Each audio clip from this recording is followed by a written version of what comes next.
अस्सलाम वालेकुम बच्चों, आज हम आपके मैथ का एक इम्पोर्टेंट पार्ट स्टार्ट करने लगे हैं। इसमें आल रिव्यू एक्सरसाइजेज में आपको 1 बाय 1 करवाऊंगी।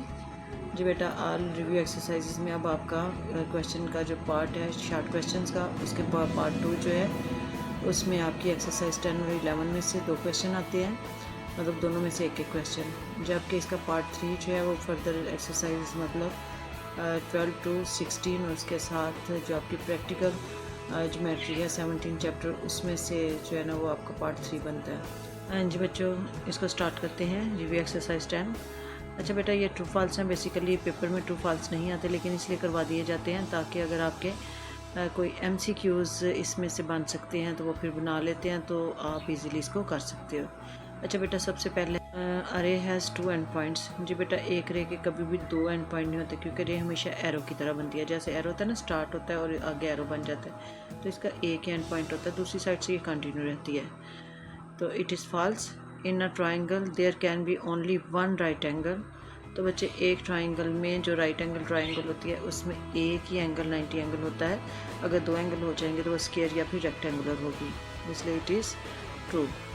और 3 points are set to be linear if they lie on the same line. जी बच्चों, एक लाइन पे आप चाहे 3 पॉइंट्स होंगे चाहे इससे भी ज़्यादा होंगे, तो वो सेम लाइन पे हैं तो वो लीनियर ही होंगे, इसलिए इट इज़ ट्रू। ओके बेटा, 2 parallel lines intersect at a point. कभी भी पैरेलल लाइंस कभी भी एक दूसरे को कट नहीं करती, वो हमेशा एक डिस्टेंस पे रहती हैं, चाहे वो इस साइड से पैरेलल हो चाहे इस साइड से पैरेलल हो। ये कभी भी एक दूसरे को कट नहीं कर सकती, कभी भी इंटरसेक्ट नहीं करती, इसलिए इट इज़ फॉल्स। उसके बाद है बेटा, 2 lines can intersect only at 1 point. तो यहाँ पे भी अगर देखें तो 2 लाइन्स हैं जो हमेशा जो एक ही पॉइंट पे कट करती हैं, ये कभी भी 2 पॉइंट्स पे या इससे ज़्यादा नहीं कट कर सकती, सिर्फ एक ही पॉइंट पे, तो इसलिए इट इज़ ट्रू। और a triangle of congruent sides has non congruent angles.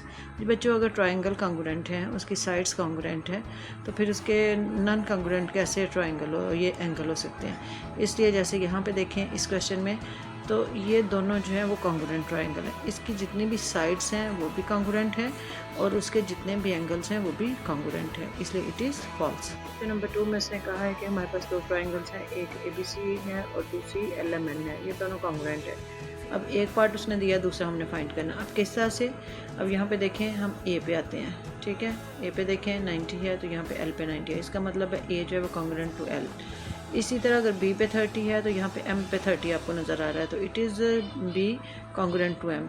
और इसी तरह C पे अगर 60 है तो आपको N पे 60 नज़र आ रहा है, तो it is C congruent to N। तो इसी के अकॉर्डिंग हमने लिख लिया M है तो M के लिए 30 है, तो यहाँ पे B पे 30 है, तो हमने जो एंगल B लिख दिया इक्वल टू 30।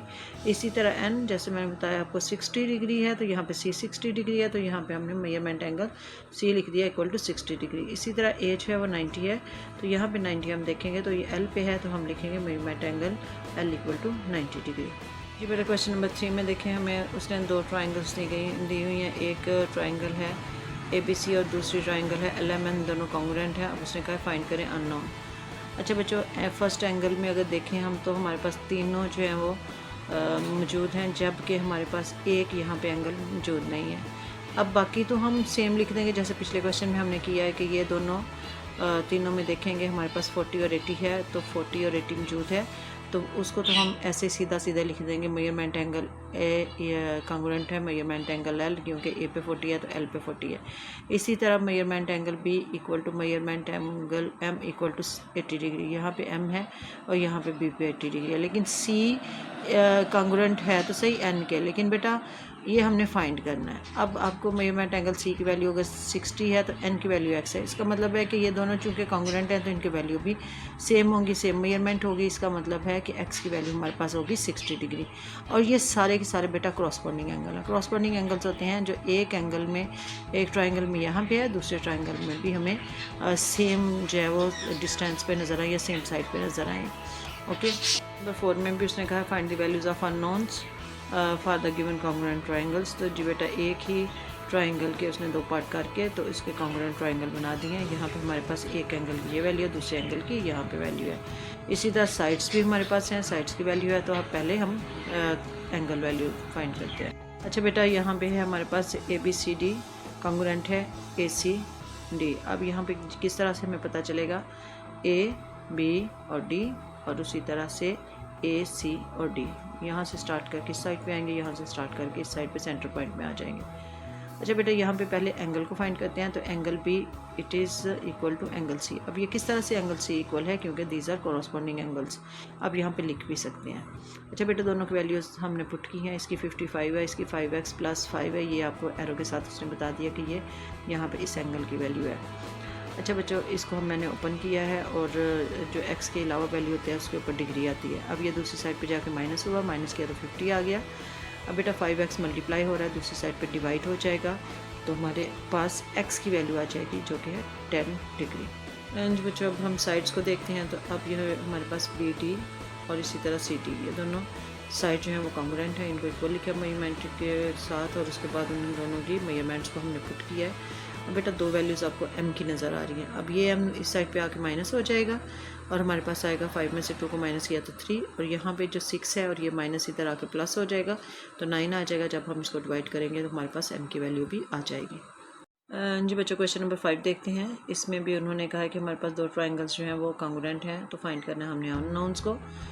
अब बेटा यहाँ पे देखें, ये उन्होंने साइड्स हमें बताई हैं, ठीक है। साइड्स में से हमने x, y और z को फाइंड करना है। अच्छा बच्चों, सबसे पहले तो हमने उसी तरह लिखा है कि हमारे पास ये वाले PQR कॉन्ग्रुएंट है ABC।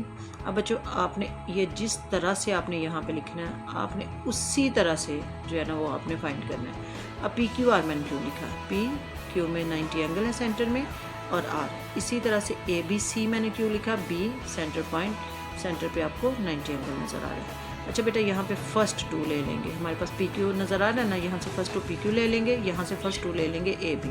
अब जो वैल्यू PQ की है वही वैल्यू AB की है। अब PQ यहाँ से देखेंगे कहाँ पे मौजूद है, तो ये PQ यहाँ पे मौजूद है, और AB कहाँ मौजूद है, ये यहाँ मौजूद है, इसलिए यही दो वैल्यूज़ ले लेंगे। तो हमारे पास आ जाएगा x = 3 सेंटीमीटर। अगर बेटा आप अकॉर्डिंग टू ट्राइंगल करते हैं, कभी भी ये आपका क्वेश्चन गलत नहीं हो सकता। अच्छा बेटा, नेक्स्ट देखते हैं। अब यहाँ से देखिए, ये QR लिया है तो यहाँ पे BC है। यहाँ पे अगर सेंटर मैंने मतलब लिया सेकंड और थर्ड, यहाँ से भी मैंने सेकंड थर्ड लिया, मतलब QR और AB। अब हम देखें QR कहाँ पे, तो ये आपको QR यहाँ पे नज़र आ रहा है, और आपको इसके बाद BC कहाँ नज़र आ रहा है, तो आपको BC नज़र आ रहा है यहाँ पे। इसका मतलब है इसकी वैल्यू हमारे पास ये मौजूद है।